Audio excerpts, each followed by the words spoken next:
तो आज मैं आपको एक अनोखी रहस्यमय कहानी सुनाऊंगा। अगर आप चैनल पर नए हैं तो अभी सब्सक्राइब कर ले, क्योंकि यह मेरा दूसरा नया चैनल है।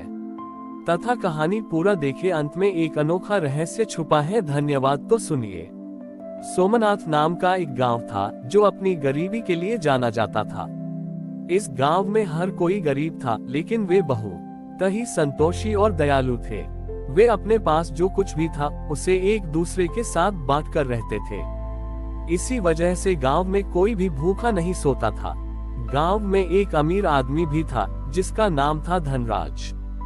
धनराज बहुत ही स्वार्थी था।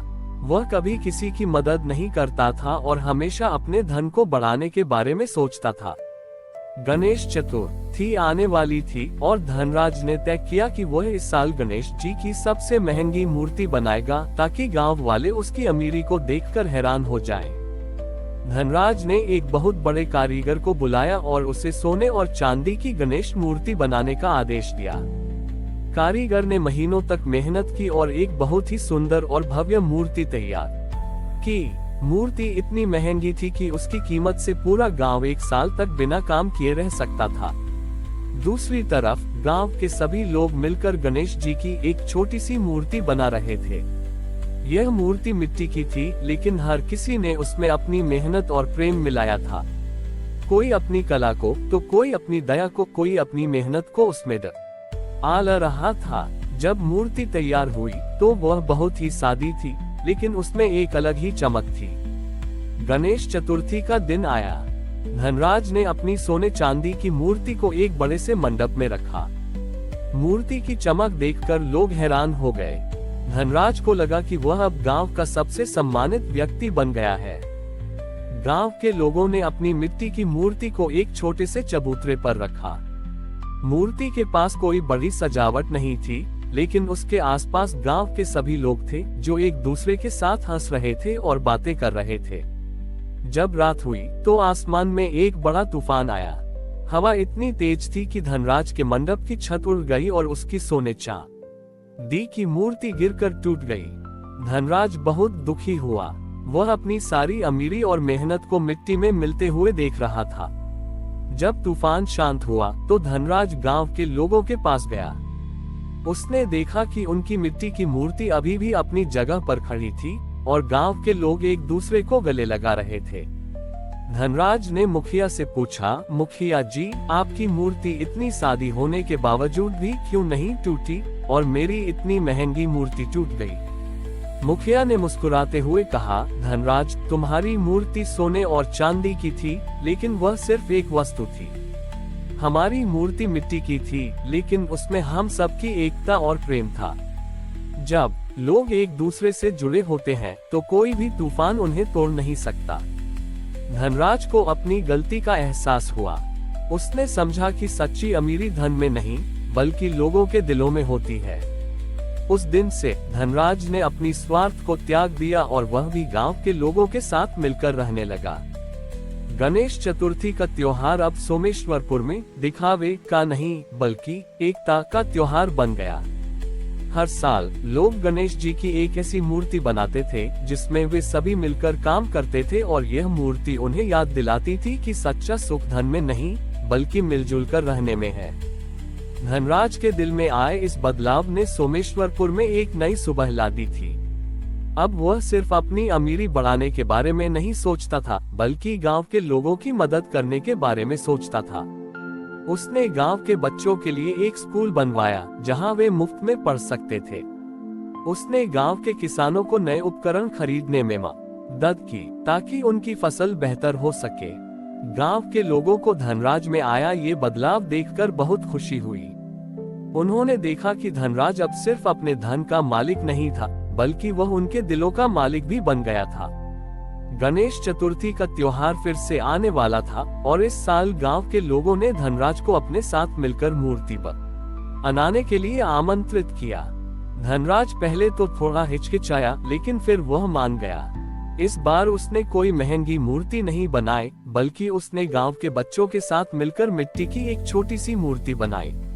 मूर्ति बनाने के दौरान धनराज ने बच्चों के साथ हंसी मजाक किया और उसने महसूस किया कि यह खुशी सोने और चांदी से कहीं ज्यादा कीमती है। जब मूर्ति बनकर तैयार हुई तो वह बहुत ही सादी थी, लेकिन उसमें धनराज की मेहनत और प्यार था।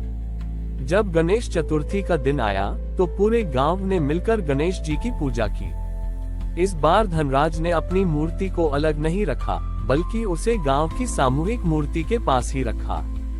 जब पूजा समाप्त हुई तो गांव के मुखिया ने धनराज से कहा, धनराज, तुम्हारी इस मूर्ति की कीमत सोने चांदी से कहीं ज्यादा है, क्योंकि इसमें तुम्हारी सच्ची भावना है। आज तुम सचमुच धनवान बने हो, क्योंकि तुम्हारे पास धन के साथ साथ लोगों का प्यार भी है। धनराज की आंखों में आंसू थे। उसने पहली बार महसूस किया कि सच्चा सुख पाने में नहीं, बल्कि देने में है। उसने अपने जीवन में एक नया संकल्प लिया कि वह अब अपने धन का उपयोग सिर्फ अपनी खुशी के लिए नहीं, बल्कि दूसरों की खुशी के लिए भी करेगा। और इस तरह सोमेश्वरपुर में गणेश चतुर्थी का त्योहार अब एकता का त्योहार ही नहीं, बल्कि दया और दान का भी त्योहार बन गया। हर साल गांव के लोग गणेश जी की पूजा करने के साथ साथ जरूरतमंदों की मदद करने का भी संकल्प लेते थे। और सोमेश्वरपुर की यह कहानी पीढ़ियों तक ये बताती रही कि सच्चा धन वही है जो बांटन ए से बढ़ता है। धनराज के प्रयासों से सोमेश्वरपुर अब एक आदर्श गांव बन चुका था। गांव में कोई भूखा नहीं था और हर बच्चा स्कूल जाता था। धनराज, जो पहले सिर्फ अपने बारे में सोचता था, अब गांव के हर व्यक्ति के लिए एक अभिभावक बन गया था। उसकी ईमानदारी और दया ने पूरे गांव को एक मजबूत धागे में बांध दिया था। गणेश चतुर्थी का त्योहार फिर से आने वाला था। इस साल गांव वालों ने धनराज को गांव का मुखिया बनाने का फैसला किया। धनराज ने पहले तो मना किया, लेकिन गांव वालों के आग्रह पर वह मान गया। जब धनराज मुखिया बना तो उसने एक बड़ा फैसला लिया। उसने गांव के लोगों को इकट्ठा किया और कहा, इस साल हम गणेश जी की पूजा में कोई मूर्ति नहीं बनाएंगे। ये सुनकर गांव वाले हैरान रह गए। मुखिया ने समझाया, हम अब मूर्ति पूजा से आगे बढ़ गए हैं। गणेश जी हमें सिखाते हैं कि सच्चा सम्मान बाहरी दिखावे में नहीं, बल्कि आंतरिक गुणों में होता है। इस साल हम गणेश जी के 5 सबसे महत्वपूर्ण गुणों की पूजा करेंगे। गांव वालों ने पूछा, वे कौन से गुण हैं? धनराज ने कहा, बुद्धि, दया, विनम्रता, त्याग और कर्म। गणेश चतुर्थी के दिन गांव के चौक पर कोई मूर्ति नहीं थी, बल्कि 5 अलग अलग जगहों पर 5 दीप जलाए गए थे। हर दीप एक गुण का प्रतीक था। पहला दीप बुद्धि का था। गांव के सबसे बुजुर्ग व्यक्ति ने उससे जलाया और कहा, गणेश जी हमें बुद्धि देते हैं ताकि हम सही और गलत में फर्क कर सकें। दूसरा दीप दया का था। गांव के सबसे दयालु व्यक्ति ने उससे जलाया और कहा, दया वह गुण है जो हमें दूसरों की मदद करने के लिए प्रेरित करता है। तीसरा दीप विनम्रता का था।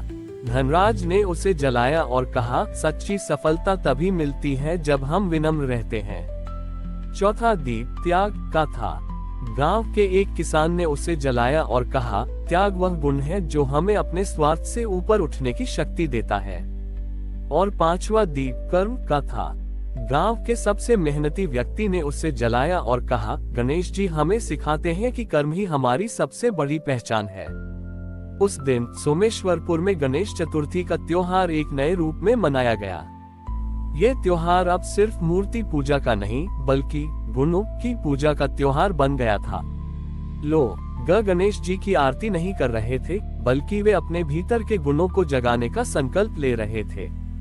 और सोमेश्वरपुर की यह कहानी पीढ़ियों तक ये बताती रही कि गणेश जी की सच्ची पूजा सिर्फ उनके सामने झुकने में नहीं, बल्कि उनके गुणों को अपने जीवन में उतारने में है। हमारी और भी आध्यात्मिक एवं अनोखी कहानियां देखने के लिए हमारे चैनल पर जाएं तथा धार्मिक एवं पौराणिक अनोखी कहानियां हमारे चैनल पर है।